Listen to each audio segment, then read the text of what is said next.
I grew up at Yellingbo, and Yellingbo, for all those people in Victoria knows, is the home of the helmeted honeyeater, reduced to 200 birds. And when I grew up and went to Yellingbo Primary School, it was exactly that. There were 200 birds left. And it was because that creek, the Wurrialek Creek, had the last remnants of vegetation. The Wurrialek Creek had logs, platypus, trees, shrubs, grasses, sedges, the whole works. I grew up thinking the Wurrialek Creek was normal, but it was anything but.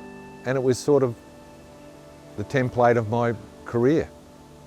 I wanted to bring back waterways to support wildlife, and I particularly had a great love of birds, and that's my foundation. After a childhood in the Yarra Valley, I had the great good fortune of being selected to go to Burnley Horticultural College, where we studied ecology.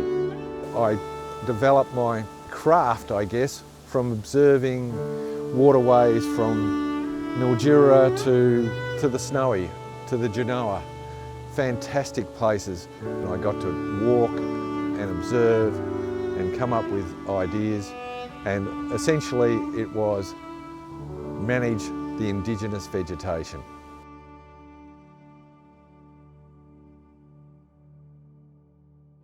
Ed Thexton of Riparian Australia has been working in the field of riparian vegetation and rehabilitation for the past 15 years.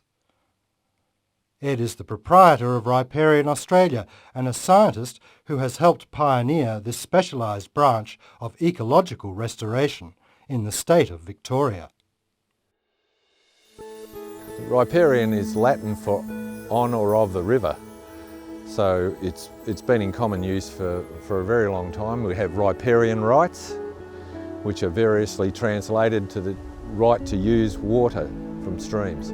My interest in the riparian zone comes directly from my childhood, from observing what a healthy, diverse riparian zone looks like, and just assuming that that was how every creek and waterway was.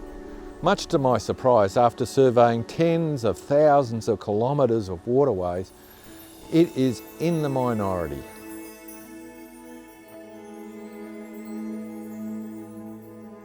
Sometime in the past, other things associated with water have been seen as higher, like using creeks as irrigation channels, like using the Murray River as an irrigation channel, like using waterways as drains.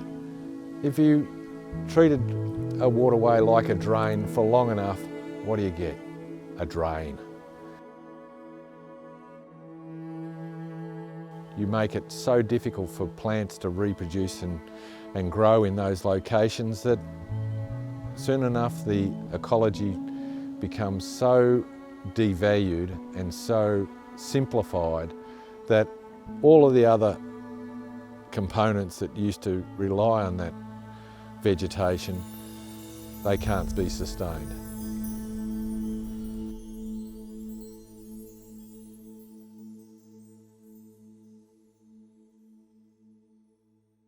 What you see here around us is maybe a vain attempt to actually bring back diversity.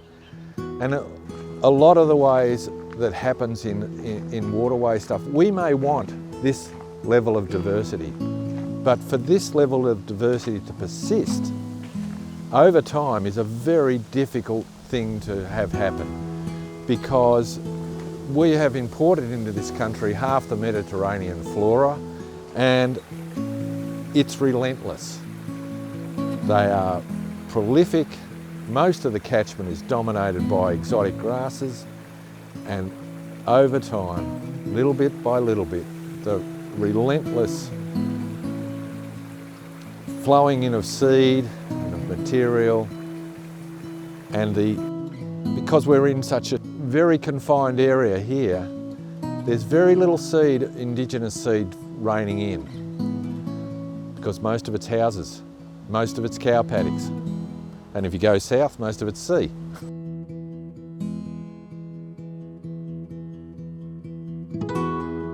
As we know with the Western Port woodlands, most of the Shire has been turned over to cow grazing. It has fertile soils, has good rainfall, is highly suited to dairying, and so dairying and waterway vegetation is probably the least compatible of the whole thing.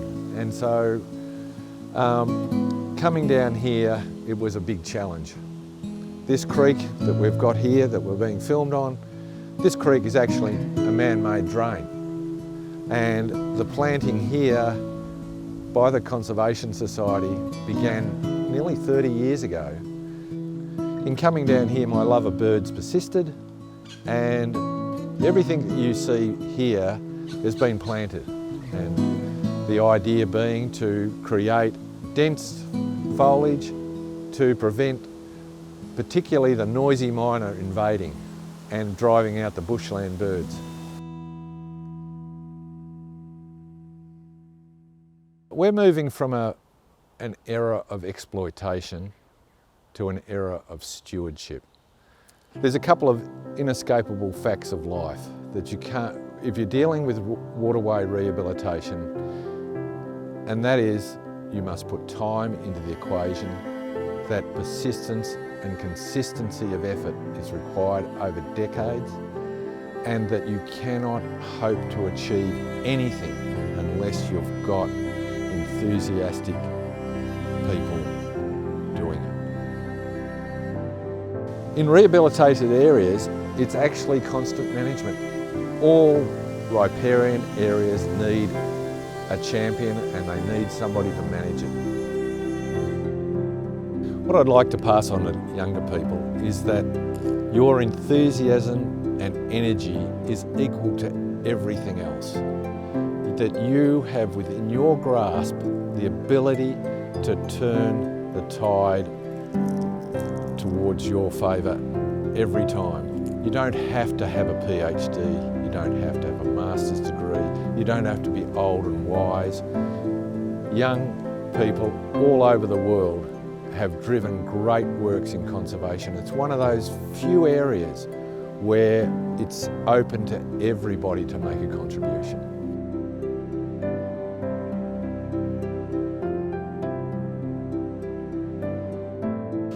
Why is it good to mulch when you've planted a plant? Because it will grow.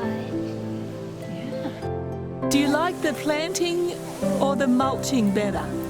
The mulching. Why do you like the mulching? Okay. Because you have to put them in the And why is it good to mulch the tree once you've planted the so tree? weeds don't get in them.